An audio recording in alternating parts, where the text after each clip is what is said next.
시간에는 누가복음 7장 11절부터 17절의 말씀을 죽음을 이기는 순종이라는 제목으로 나누겠습니다. 11절입니다. 그 후에 예수께서 나인이란 성으로 가실새 제자와 많은 무리가 동행하더니 백부장의 종을 치유하신 후에 예수님이 나인이라고 불리는 성으로 가시게 되었습니다. 여기서 가다라는 동사는 수동태가 원형인 동사입니다. 예수님의 행보가 자신의 뜻이 아님을 나타냅니다. 다시 말해 예수님이 성령님께 이끌려 아버지 하나님의 뜻대로 행하고 있다는 표현입니다.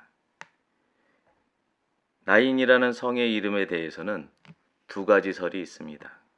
하나는 초장 또는 목장이라는 뜻을 가지는 히브리어 나아에서 유래했다는 의견입니다.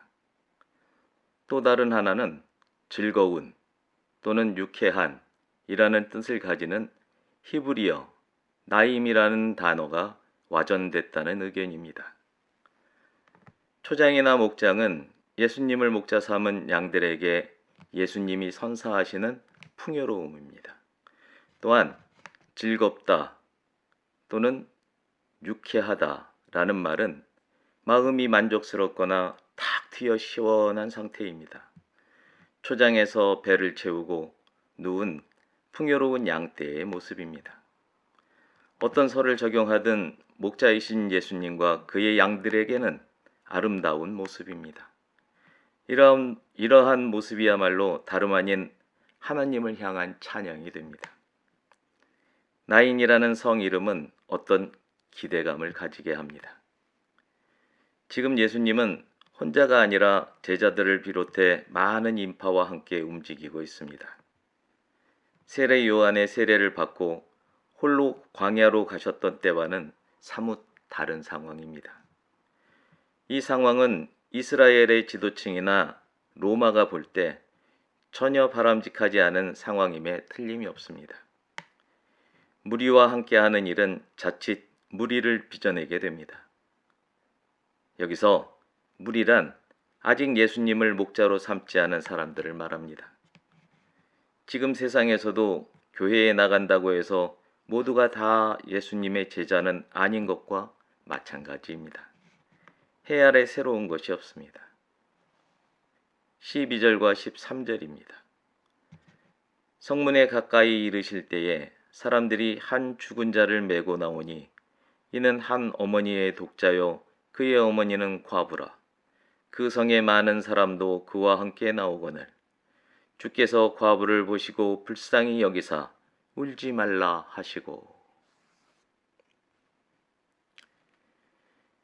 예수님과 함께하는 제자들과 많은 인파가 성문에 가까이 도달했을 그때에 그 행렬을 마주하여 성에서 장례 행렬이 나오고 있었습니다. 장례 행렬에도 많은 인파가 따랐습니다. 죽은 사람은 지금껏 과부로 살아왔고 앞으로도 다르지 않을 홀어미의 외아들이었습니다. 극적인 대조입니다. 죽어서 성을 나가고 있는 홀어미의 외아들과 사망에 갇힌 자들에게 생명을 주려고 성문을 향해 다가오는 하나님의 독생자. 사망과 생명이 마주칩니다. 어두움과 빛이 마주칩니다. 나인성이라는 이름에서 느껴지던 기대감은 다름이 아니라 사망과 생명이 마주쳤을 때 일어날 일에 관한 것, 그리고 어두움과 빛이 마주쳤을 때 일어날 일에 관한 것입니다. 여기서 잠깐 생각해 볼 것이 있습니다. 여자에게 경제권이 없던 이스라엘에서 홀어미가 외아들을 잃었다는 것은 그녀의 생명도 그 끝이 얼마 남지 않았다는 의미입니다.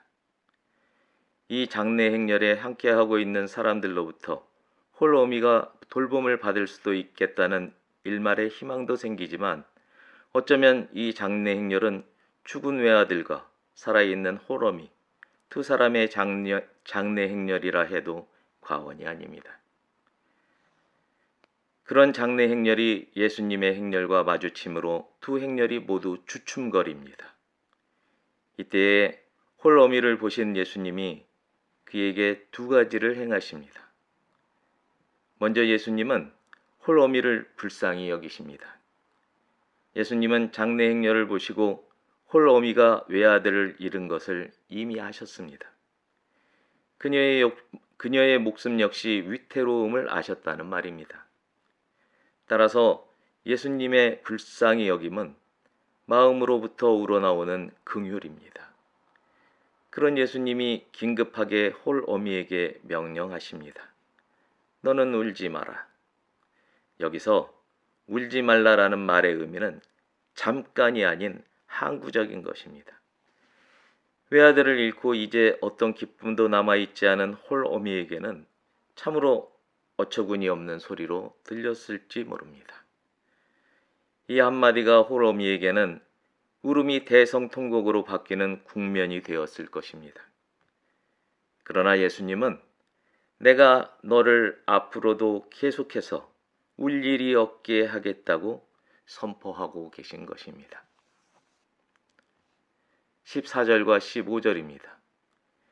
가까이 가서 그 관에 손을 대시니 맨 자들이 서는지라. 예수께서 이르시되 청년아 내가 네게 말하노니 일어나라 하시매 죽었던 자가 일어나 앉고 말도 하거늘 예수께서 그를 어머니에게 주시니. 홀어미에게 명령을 하신 후 관으로 다가간 예수님이 관 속의 외아들을 축복하는 의미로 관에 손을 댑니다. 주춤거리던 두 행렬이 완전히 멈춥니다. 사망이 생명을 만나자 그 진행을 멈춥니다. 어두움이 빛을 만나자 그 지배력이 힘을 잃고 멈춥니다. 장래 행렬이 멈추자 예수님이 명령합니다. 젊은이여, 너에게 내가 말한다. 너는 즉시 일으킴을 받아라. 거의 대부분 우리말 성경은 본문 중 일으킴을 받아라 라는 명령문을 일어나라 라고 번역합니다. 그런데 실상 일어나라 라는 번역은 능동태로서 명령받는 자에게 스스로의 힘으로 일어나라는 의미입니다. 이와 대조적으로 헬라어 본문의 일으킴을 받아라 라는 명령은 수동태로서 명령하는 주체가 명령하는 개체를 일으킬 터이니 그 힘에 의지하여 일어나라 라는 의미가 됩니다. 어쩌면 순응 내지는 순종을 애타게 바라며 기다리는 사랑인 것입니다. 하나님의 사랑은 집 나간 자녀가 돌아오기를 동네 언덕에서 상거가 먼 동네 입구를 바라보며 하루도 빠짐없이 눈이 빠져라 기다리는 아버지의 애타는 마음입니다. 예수님의 명령에 반응하여 젊은이가 일어나 앉습니다. 그리고 말하기를 시작하며 계속해서 말을 합니다.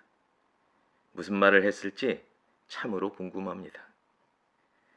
베드로가 고기잡이를 실패하고 그물을 씻다가 예수님이 깊은 데로 가서 그물을 내리라는 청을 듣고 배를 띄우며 예수님께 드린 말이 생각납니다.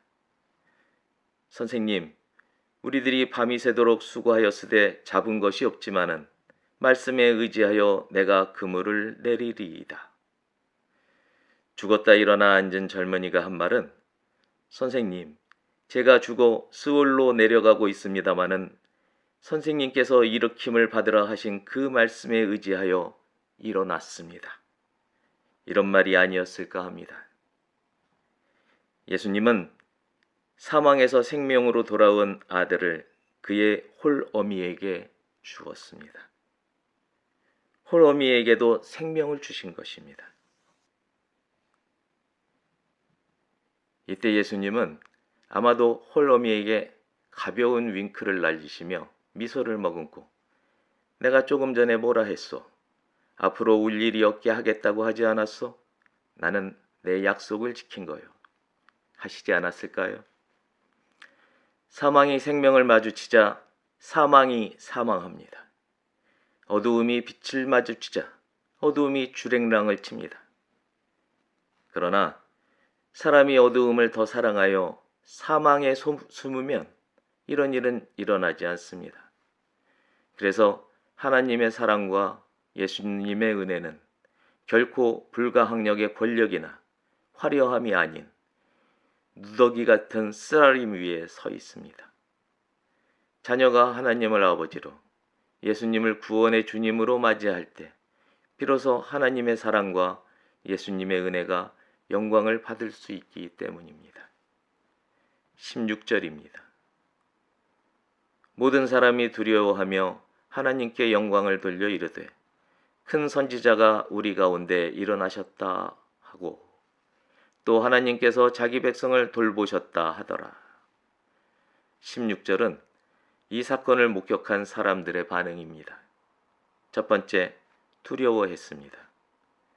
과거 엘리야 선지자와 엘리사 선지자 때에도 죽은 자를 일으킨 역사가 있지만 이렇게 말씀만으로 죽은 자를 일으켰다는 역사는 처음이기 때문입니다. 두 번째, 하나님께 영광을 돌렸습니다. 지금의 이 상황은 있어라 하니 있었다 하는 천지 창조의 재현이므로 오직 하나님만이 하실 수 있는 일이기 때문입니다. 세 번째, 예수님을 큰 선지자라고 지칭했습니다. 네 번째, 하나님의 이스라엘의 하나님 되심을 찬양했습니다. 세 번째와 네 번째를 합치면 결국 메시아를 말하는 것이 되지만 감히 그렇게는 할 수 없는 어떤 사회정치적 분위기가 느껴지는 대목이기도 합니다. 17절입니다. 예수께 대한 이 소문이 온 유대와 사방에 두루 퍼지니라. 이 사건의 결말입니다. 사회정치적인 환경 속에서 예수님에 관한 말이 불안하게 이스라엘 전역으로 퍼져나갑니다. 우리 속담에 발 없는 말이 천리를 간다는 말이 있습니다. 말에 대한 조심성을 다루는 속담입니다. 그러나 이건 역시 십자가를 향한 하나님의 계획 속에 있음을 알아야 할 것입니다. 존귀한 하나님의 친구 여러분, 누가복음 7장 1절부터 10절에서 다룬 백부장의 종을 낳게 한 사건에서는 예수님이 백부장의 믿음에서 위로를 받으셨습니다. 그와는 달리 이 시간에 다룬 사건에서는 표면적으로는 홀 어미가 양이 되어 목자이신 예수님께 푸른 초장과 즐거움을 선사받았다고 할 수 있습니다. 그러나 그 이면에는 예수님의 말씀에 의지해 죽음에서 일으킴을 받은 죽은 외아들의 믿음이 순종의 열매를 맺음으로 예수님께 그리고 하나님께 영광이 되었습니다. 우리에게도 예수님의 이름을 위해 어렵고도 두려운 우리 각자의 십자가를 져야 할 시간이 다가올지 모릅니다. 그러나 서로 그로 인해 죽음에 들었더라도 예수님이 일으킴을 받으라고 명하시면 그 말씀에 의지하여 순종으로 일으킴을 받는 여러분과 제가 되기를 주님의 이름으로 축복합니다. 기도하겠습니다.